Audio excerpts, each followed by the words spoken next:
After multiple weeks, we're back. Fan of the Drive gang out here on the Astrowave Network. I'm your co-host, Sibulela Zukufa. And as usual, I'm joined by my co-host, Christu. Christu, say what's good to the people at home. What's good, people? Yes, we took a sabbatical, self-imposed, involuntarily, whatever you want to call it. Can almost call this the mid-season roundup. Yeah, this was a mid-season roundup break. But let's be honest, the Formula One's been average, so it's been tough to get the juice. What the hell has been the point? It's been tough to get the juice moving, bro. I won't lie to you. It's been an utter masterclass in domination.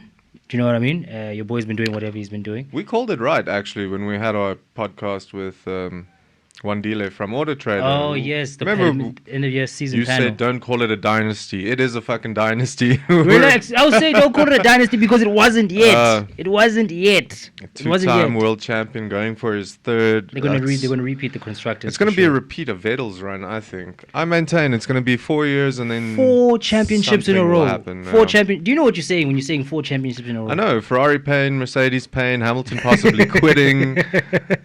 De Vries probably isn't going to be around by that time. De Vries is costing me some money. De Vries is costing me some money, bro. Yeah. Nah, not De Vries. Not De Vries. It is what it is. But as you know, if you're a Formula One fan, you've seen the Domination Maxes on. They're having their home Grand Prix today, actually, right before it's almost qualifying. Well, it's not today. It's qualifying. Yeah, it's this weekend.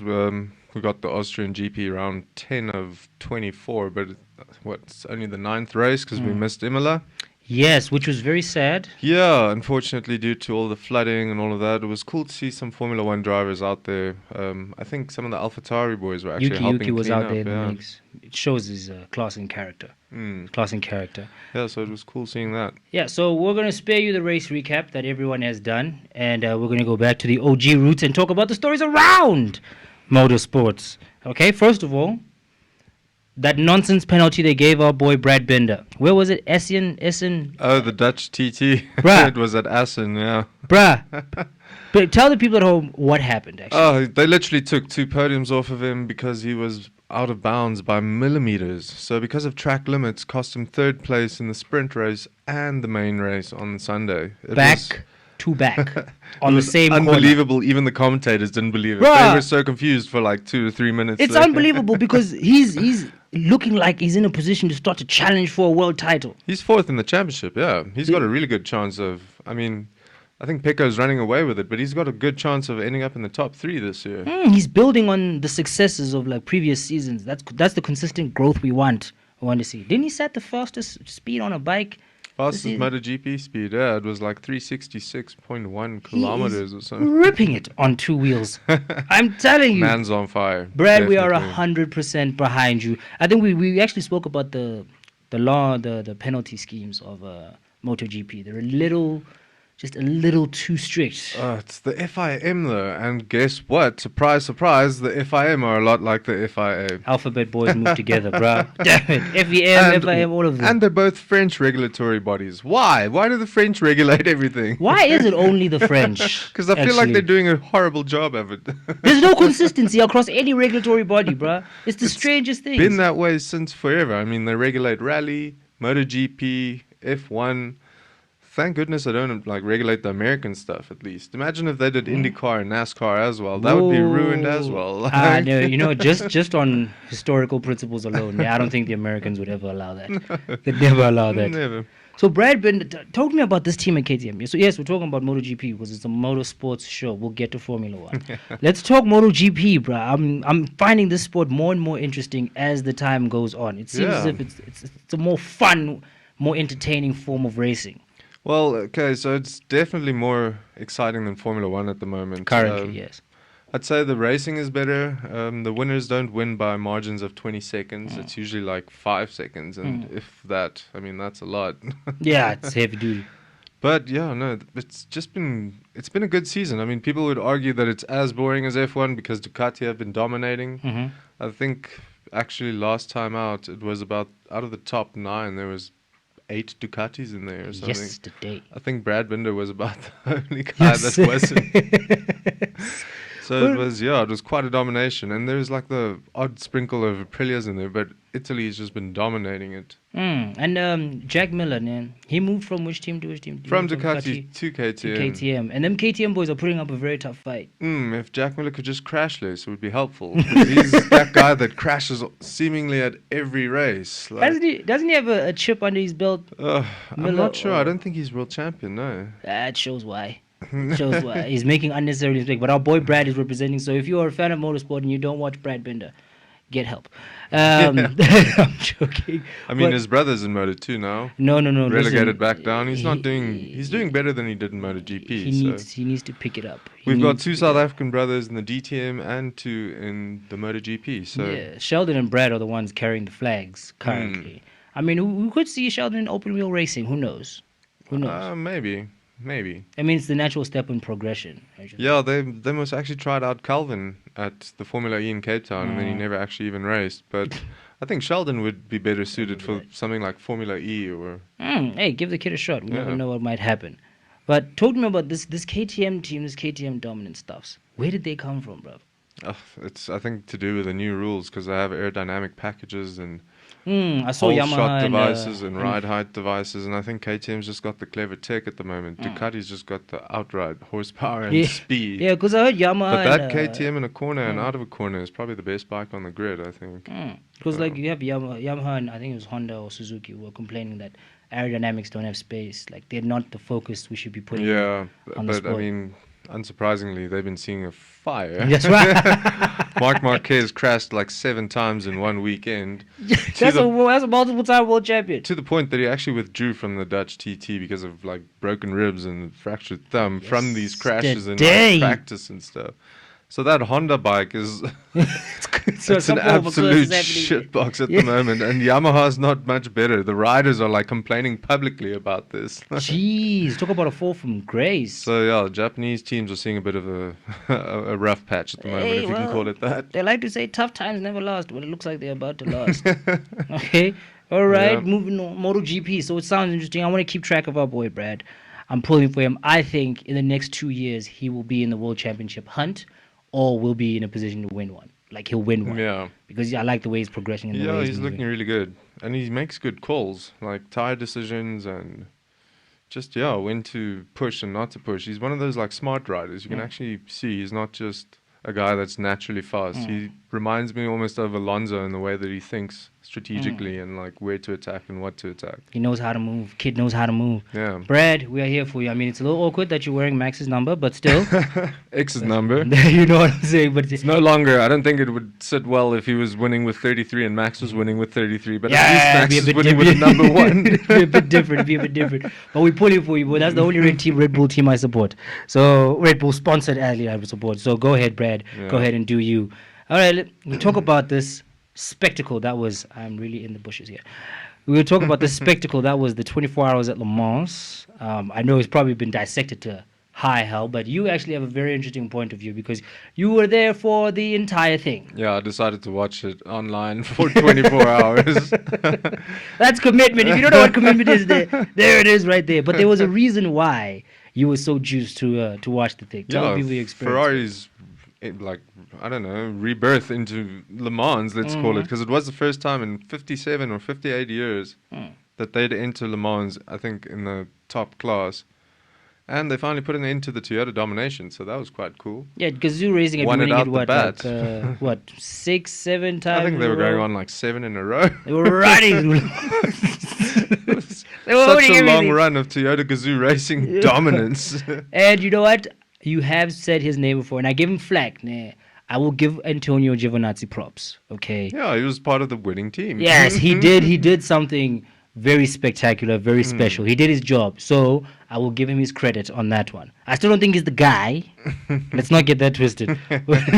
But in a multi-driver team, in terms of being a skilled yeah, driver, he's up there. he's an asset. Let's So take call me him through it, that. because apparently this was a race of like pit stops, stages, crashes. Things were just happening. It was wild. It was crazy. Yeah, no, it was a good one to watch. It was the 100th running, so the centenary of Le Mans. Yeah, I randomly saw LeBron James waving the flag. What was LeBron James doing? Yeah, that's how like it was really a historic one, and I think that's probably the main reason why Ferrari decided to enter it, because they were so I'd say they were so important of the early parts of Le Mans like history that it just kind of seemed to sit right with them and fit their current, let's The push that they're trying to make. yeah, Yeah. let's say their current goals in motorsport. I mean, they're not achieving it in Formula One, so they Yeah. kind of need to bring the Ferrari name back up to some kind of level. And I think endurance racing seems to be the answer for them.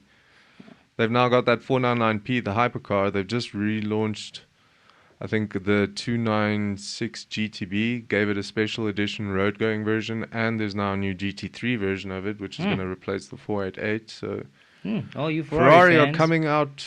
They're coming out Oh, you with some Ferrari big fans guns in the endurance world. A couple millionaires. There you go. Yeah. That's some fun there. But Le Mans is actually interesting. There's so many different classes on the track at the same time. Yeah. GT cars. I think it's about private factories. 4 or 5 different classes. So it's the hypercar, LMP1, LMP2, and then there's a couple of GT classes, the GTE AM, and I think a GT3 class or something like that. And then the experimental, which was how we saw the NASCAR entry. Hey, everyone's lost their mind over that thing. Everyone's losing their mind. I had friends from the States calling me on FaceTime while I was out. That thing was so loud and it was fast. Like it was seriously fast. And they were talking smack on socials, boys. Like, hey, world, we turn other directions outside of left. I'm like, no ways. But that's actually an interesting detail, actually, that how a NASCAR car would perform on an endurance racing track Yeah. like that. And apparently they were extremely quick. Well, they did up the horsepower. So that V8, I think, normally makes like 500 horsepower or something for NASCAR. Somewhere around that region. They pushed it all the way up to 750 for Le Mans. Does it? And it was loud as hell. Like it sounded like nothing else on that I'd imagine on so. that racetrack. I need to check the clips. Every of time this. you heard that car come past, it was just this loud screaming V8 going, no! Which goes back to my petition to bring back NASCAR on ice. We never got to see it. We need that. We need NASCAR on ice. We need it. We need NASCAR on ice. Oh my God. So in the world of motorsports, there's been great things happening. All kinds of beautiful things happening. And all the love to and well wishes to Jimmy Johnson. Yeah, that was a pretty terrible situation. Yeah, we that won't he's actually had to withdraw from the next race, but understandably. But yeah, thoughts and prayers to him and the family, I guess. Let him hang in there. Let him hang in there. Let's get to this meat and the potatoes of the thing. Formula One, do we have to? Can we not talk about Formula E or something? Like I heard Formula E just had the most passes they've ever had, I think, back out in America or something. There was like 400 passes in a race. 400 promise you. passes. It was a ridiculously high number. Even I had to go look at it like, what? You mean for the season? No, for the race. What was happening in that ground? What was happening in that E-Prix, bruh? I don't know how that happened. It must have been on track, off track in the pits. I won't lie, I fell off. I think it's to do with after Cape Town. I think there was a new regulation regarding energy use and all of that, and that kind of made that the guys didn't want to lead the race because if you lead, you're using most energy, and the guys are back behind you, slipstreaming and using less. So it got to the point where these guys were just overtaking each other the whole time for the lead and like trying to give it back up. Well, and that makes for exciting racing. I think that's how they got to that number, Yes, to be honest. 400 passes. I need to watch the highlights. I need to see the highlights of this thing. But for real, we got to talk about Formula One. But we're not going to break down any Grand Prix. People have seen the Grand Prix, okay? I want to get to the juice of the stuff that's happening right now. All right, break it down. We currently are in the early stages now of a McLaren duel for power. I think, yes, I was not very high on Piastri when he came in. I'm still not, but I've seen flashes. I've seen flashes of brilliance. I'd say him and Piastri have honestly just been pretty equal this season. I don't know who's leading who in the head-to-head, teammate battle. It might be Lando because Piastri's had some bad luck. Probably, yeah. But I mean, they've both been doing what they can with that McLaren, which I still say was probably the disaster of the year. I mean, that car should be way up higher than where it is actually. No. With all the hype and all the sponsorships. I'm not going to say we told you, but we told you that if you want to win a championship, it's not with Zach Brown. It doesn't seem to be with Zach Brown, I'll be honest. But yeah, Lando and Piastri seem to get along better than him and than Lando and Ricciardo got along. So it looks good for them at least. They're moving forward. The team's working together and they're kind of back in the points, sort of. I think Lando didn't feel as threatened because Piastri is a rookie, but Piastri is showing him something. Yeah. Piastri is showing him. He's showing me something. I'm like, okay, I see why people were talking about this kid. Piastri's had some good moments, yeah, definitely. Especially previously now in Canada? Canada. I'd actually give that race to Lando. I think Lando, despite his penalty, did quite a good race. Bunch of smart overtakes and he's gotten some points from me because I saw him as a very kind of a driver, but now actually I'm starting to see, I'm like, okay, Lando, you can maybe do this thing. yeah, starting to understand why everyone rates him so highly. Only slightly. Wait, the window's cracked. The door's not open. The window's cracked. To everyone that says he's a world champion, future world champion, I'd rethink that. Yo, bro, and like people It's really, definitely like not really him. like this guy. They say that he's that guy. I haven't seen it, but I'm starting to see. Okay, he's got some talent. There's some talent there. There's something that's in the water. But I'm actually pulling for Piastri. You know, I had my money on De Vries, championship experience. De Vries is probably the ultimate letdown on the rookie side of things, because he had so much experience in open wheel racing. He's like, isn't he a double Formula E champ? I think so. He's a disaster this year, bro. And that holy moly he did on Kevin Magnussen, where he locks up, goes. I'm like, locks up on the inside and then ruins old Magnussen's race as well. Bro, I don't know how many cars has he crashed. I'm sure in Baku he did some other. He keeps making these weird errors. Very weird mistakes, and you can see it's finally crept into Dr. Helmut Marko's vision. Oh, Helmut is not a fan of his. So AlphaTauri are no longer AlphaTauri from 2024, and De Vries is probably losing his seat. Yeah, in essence, you're all fired. That's what your boy said. Marko's like, no more of this shit. I think they took away his statement privileges. He probably said no more, and they were like, we're gonna phrase it better. You would have phrased it better. So AlphaTauri is gone. You had an interesting theory you rapped with me about a Formula 2 team. High-Tech, that just announced their entry, like literally a day before they announced that AlphaTauri will no longer be AlphaTauri. So you're like leaning. What's the coincidence there? So you think that might be the next team that joins instead of a new team? It makes sense because I think High-Tech do run a lot of the Red Bull junior drivers in the F2 program. So when you say High-Tech, do you mean High-Tech like the boots High-Tech? Or like HIGH? No, it's spelled like the boots. HIT. But I don't know if it's the same company. I don't think so. Yeah, that'd be wild, bro. It's just always been known as High-Tech Racing. And okay. All right, I'm gonna, because that'd be a weird like link. Imagine it's a sports brand that makes shoes and running gear. That'd be weird in Formula 2, bro. That'd be different. Okay. I don't think it's the same, but it is spelled basically the same. So High-Tech Racing, they're looking like they might want to pull up. That would actually be interesting. Because I mean, Alfa Romeo is already becoming Audi, so if another team had to enter, that's the only real way that you can go is to take take over the name of the sister team. It is a little bug that AlphaTauri is like there's essentially four Red Bulls on the grid. It's a little weird. Not anymore, because remember when Toro Rosso were in it, they were basically on par with Red Bull. Then it was weird because you had like 8 Red Bulls in the mix. But now since they became AlphaTauri, it's been a steady decline to the back of the grid, so much so that even Williams are above them in the we have to rap about the car brand you love so much. AlphaTauri. Alfa Romeo. The Alphas, just the Alphas in general. The Alphas aren't doing well. Yeah, I think Alfa are like just above Williams, so they're like 8th or something in the constructors. Albon keeps pulling magic. All I can say is, Bottas, please start giving a fuck. I told you they paid him. That man is way too chilled. Rocks up preseason with a mustache and an Australian mullet. Nicely. And he's just sitting there breezy in the pit. That's why he's showing you guys. Daydreaming. That's why he keeps showing us his ass, bro. He's showing his less ass pics, more racing. Like, come on, dude. He's been dismal this season, bro. And you know what's funny? I said this last season. I'm like, Bottas, it seems like he starts strong, but then after like a point in the season, he just declines and then becomes very oddly static. That's what happens when you get signed for 5 years. Yeah, you see, 5 bloody years. Like, that was buyer's remorse, I think, for Alfa Romeo as well. These long-term contracts. Year 2 into the contract, they're like, guys, we definitely shouldn't have signed for that long. Bruh, no way. Because he's stuck now. He's not going to give that money back. Well, I think that contract luckily runs out as Audi comes into the picture, like literally at the end of 2026 or maybe even in 2025. I'm not sure. So they might have a brand new batch of drivers, or Zhou might still be in the mix, the bodyguard from Shanghai. That's the thing. What happens to Zhou? Zhou's still on, like a 2-year contract or something that probably ends at the end of this season, I think. Nah, he's 1-year deals. They keep giving him prove-it deals. So, yeah, Zhou's probably one of those names that's not going to be on the grid by the end of this season. De Vries, probably another one of those names. And Logan Sargent also hasn't shown much. You know what? This like the Sargent deal now really just goes to show how much of a mess Williams is, because they pretty much gave Sargent that seat because before a few other rookies were signed even. Like they were talking about getting Sargent when before I think it was before even Oscar left Alpine even. They were like, "Yo, we're gonna Sargent, but it's conditional. He gets this." But I think that was a bit to do with all the F1 races heading to America, and they wanted an American driver on the grid, and now they do. But that's Logan like Sargent was like the best option. dog, it's at like a the Lance time. Stroll thing, okay? Like, okay, Lance, every time I put faith in him, he disappoints me. Like, he starts... Do we really have to talk about Stroll? I'm just using him as a reference.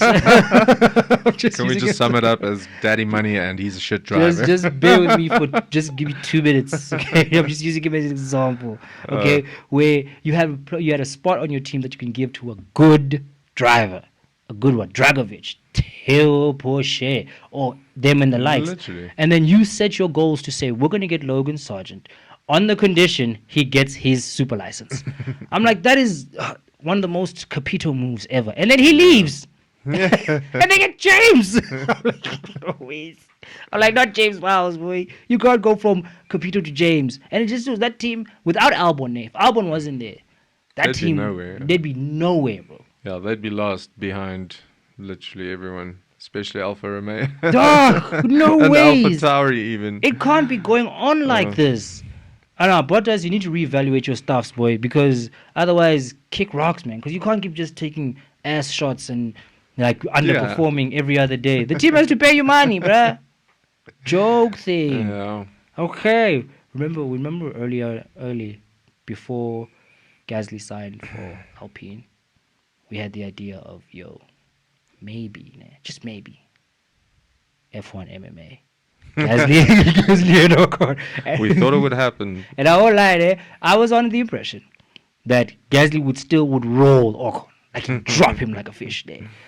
But lately, Ocon has been doing nothing better than Gasly has been trying to do something. I was about to say, don't say Ocon's been doing well. No. Because he's still been that guy to start like P7 or something and end up P9. P7 is still the guy. He's still the midfield warrior. That's what I'm saying. He does nothing better than Gasly's trying to do something. Yeah. But also, let's be fair to Gasly. Let's play devil's advocate for it. Gasly has had some bad luck. In the Alpine car. He started off strong. His car did fail him. That Renault... Well, the Alpine engine. But it is a Renault engine. Essentially. It's like it failed. The car failed him. That nonsense penalty he got. I think he couldn't record a time because... I can't even remember, but it was a couple of races back, where they hit him with like multiple 5-second penalties. Back to back. He didn't serve them correctly in the pits and I'm like, all sorts of stuff. Gasly, boy. Okay, so I want to ask you a question. Do you think that Ocon has taken the reins in terms of the balance of power? Oh, Ocon's definitely the driver of choice for he's the lead driver Alpine. He's the head Frenchman now. He's the head Frenchman. You want to be like, I won't lie. I was starting to think that Gasly was going to take that spot from him because of the performance he was putting in early. Gasly is that fast of a driver, but I don't know. The car just isn't agreeing with him. But, I mean, look at what Alonso was doing with that Alpine also. It was also like P7s. And fair enough. He was squeezing it in right into some spaces. It just spaces. shows you, I think the philosophy of the Alpine car is it's definitely not like the Red Bull cars. I think that Gasly was more used to, I don't know. I think it's one of those things. Well, we're about to enter the interesting time of the season. It showed with Daniel Ricciardo when he also, he left Red Bull for who? Who did he go to? It was Renault, Yeah, he went to Renault. I mean, did also diddly squat at Max. Renault. Just shows you that car. That was his first slice of humble pie. It's just never been a competitive car in its design philosophy, I guess. It was just a shame because Ocon did. He got that podium. Was it Monaco? A nice podium that Jeremy Clarkson had to buy the whole team. Oh yes, some beers. Very nicely well done, Ocon. Oh, that Esty Bestie moment, that absolutely cringe-worthy stuff. Esty Bestie's on the podium, baby. What? Yo. No. Just no. You know your boy doesn't have the sauce. I will lie to you. He doesn't have the sauce. I was so embarrassed for them. But generally, uh, most F1 drivers they don't have that kind of sauce. Boy. They don't like when you some of them when you watch them, you're just like, bruh, what? Esty Bestie, where did he pull that one from? apparently, it's what the team has been calling him. I don't know, but That sounds like a double-handed nickname, bruh. Like you know when they give you a nickname, but they really just shooting you nonsense.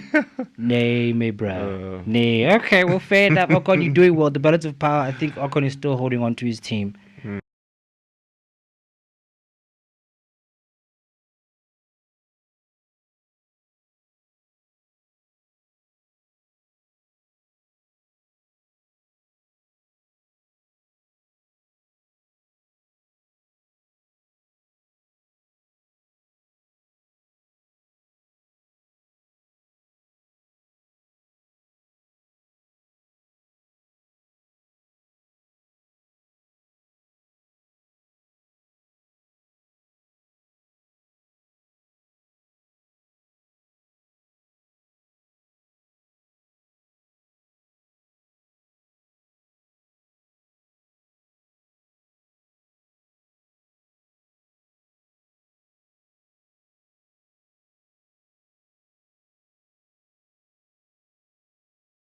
Okay, there's a story running out of Maranello as we get to our favorite part of the show, Ferrari. Of ungrateful second driver science. You've had buyer's remorse for science since the day he signed that contract. Yeah, because for the first time in his Ferrari career, he's leading Charles Leclerc in terms of the head-to-head teammate battle. I was about to say he's delivering more And than your again, boy. because of some complete Ferrari bullshit housery that has given Leclerc a couple of DNFs and some really bad situations, to be honest, starting Mm-hmm. from the back. And oh my word.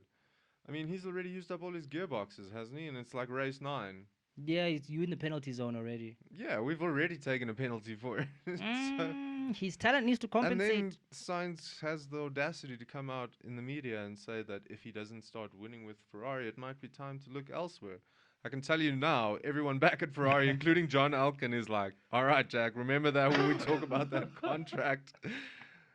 We're not going to be talking about extensions. He's We're going to be talking about contract he's buyouts. not I'm telling you. feeling the love, my brother. He's not feeling the love. You know his pops is in his ear. You know his like seniors in his Probably ear. Daddy Science has something to do with it. Yeah, because like he's like, listen, you have to aggressive now. If you want to win, you have to get aggressive now. And I think you guys made your decision that Leclerc is your number one guy, even though you But haven't said yeah, it publicly. Carlos Sainz has been like Daniel Ricciardo. He's also got this history of just bouncing from team to team, Mm. been all over the show. And I mean, that's not going to get you to a winning spot in any championship, especially not Formula One. Like, Yeah.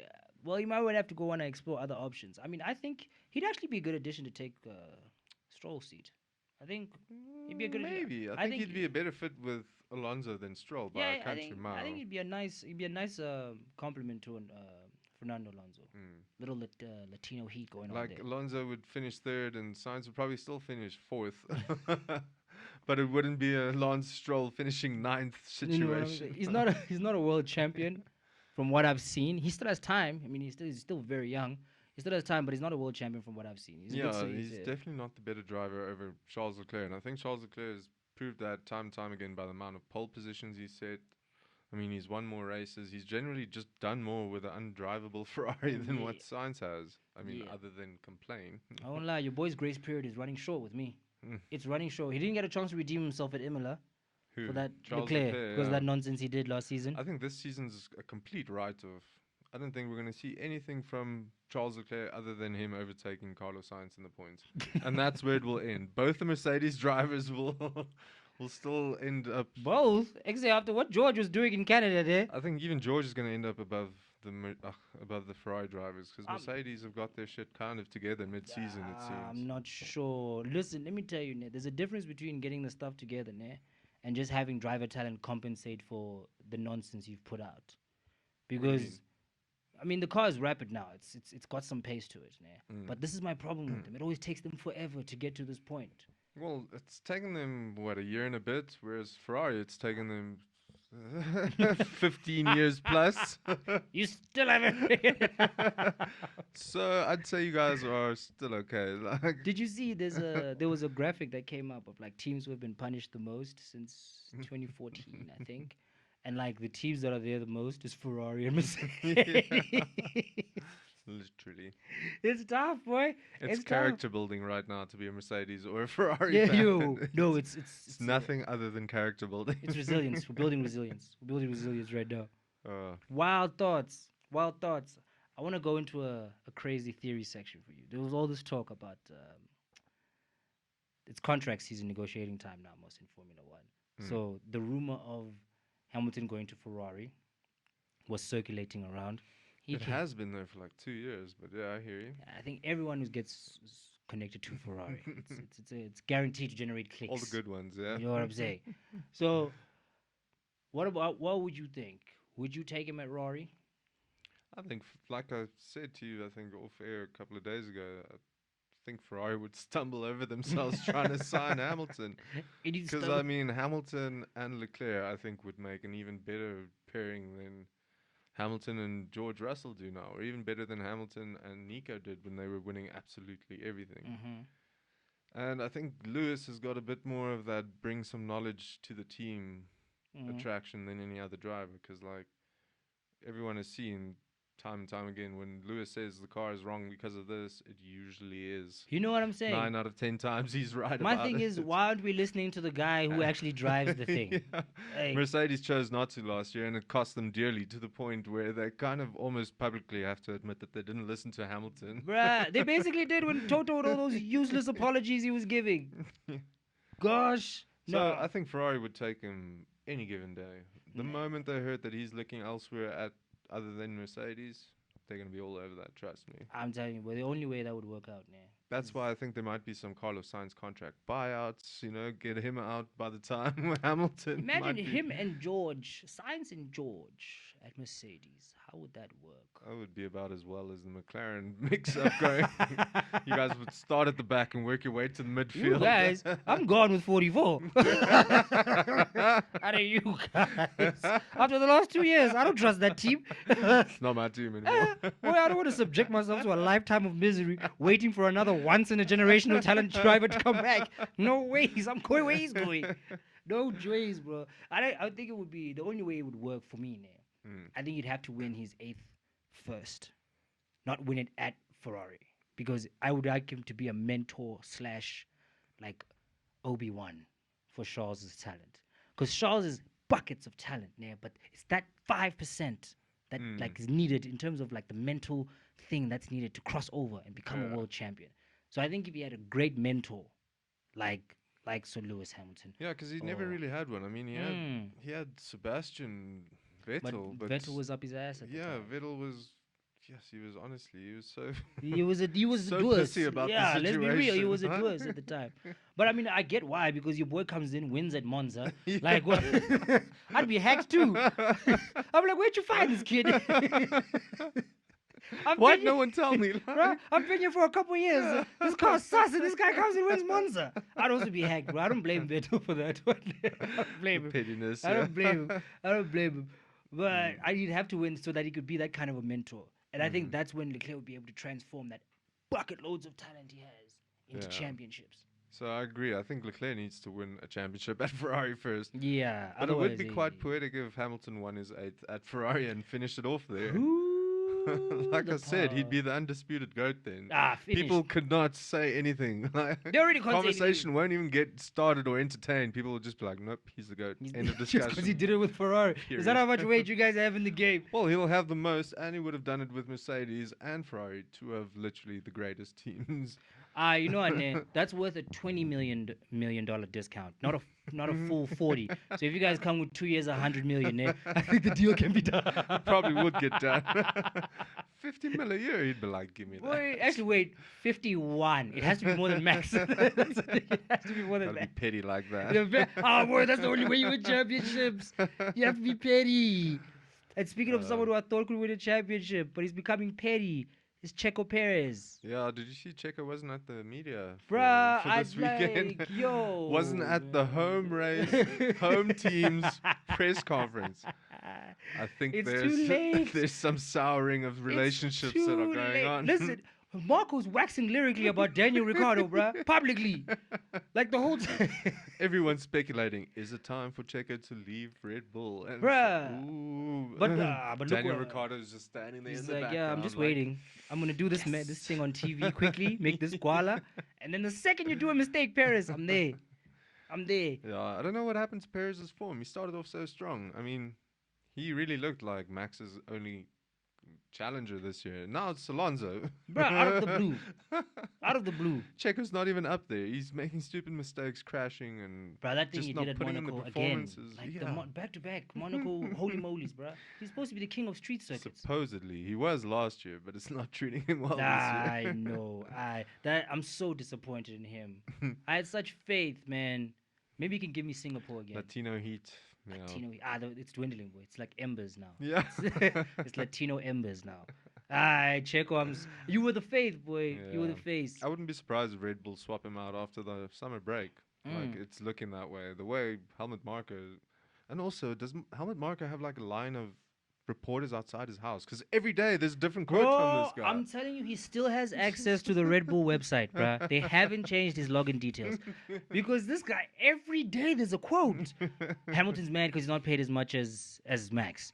Like, Aston Martin is what, because they took Red Bull. I'm like, yo, why are you in everyone's face, like airing Yeah. out everyone's business? That's why we call him shit stirrer Marko. Dog, he's unruly. He's unruly. I'm sure there's times seeing Christians looked at him like, come on. Yeah. What are you doing to us here?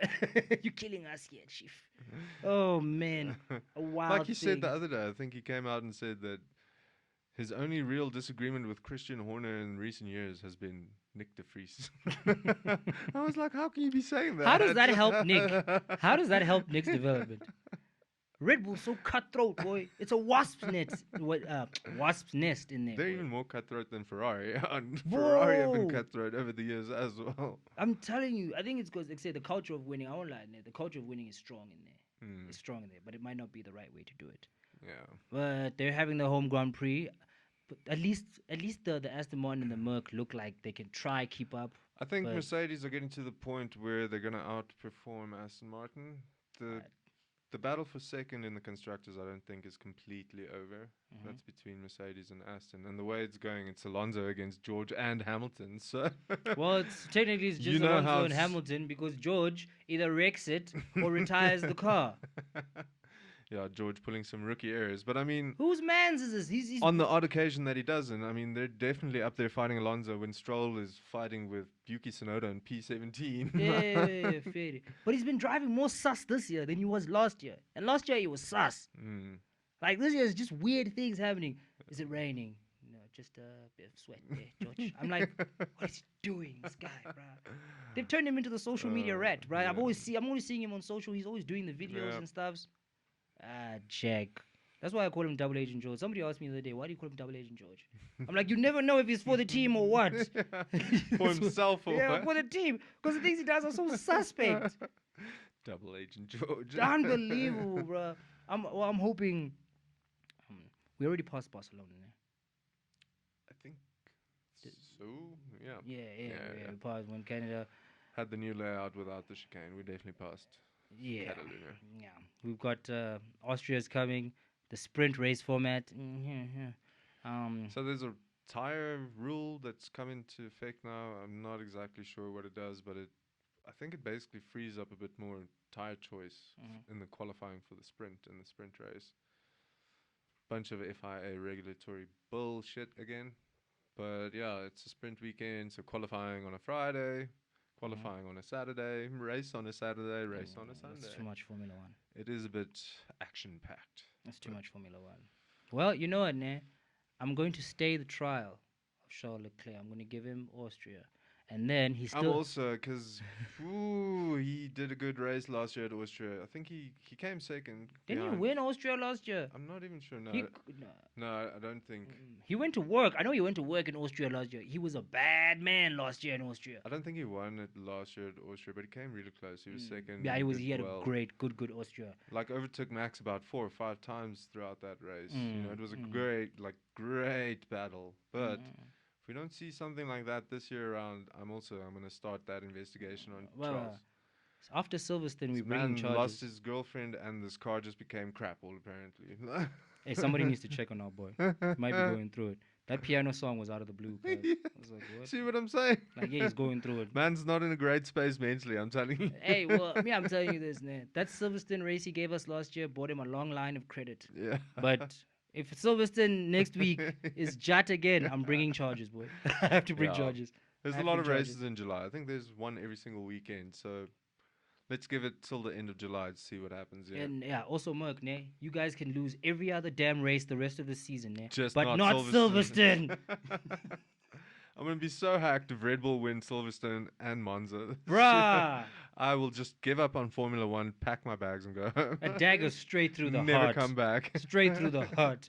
Well, you heard it here. It wasn't first. It probably won't be the last, but you heard it here. I've been your co-host, Simulina Sugufa. Hope you guys enjoyed it. That's been Christo, and this was Fan of the Drive. We'll see you when the sun comes back around. Cheers.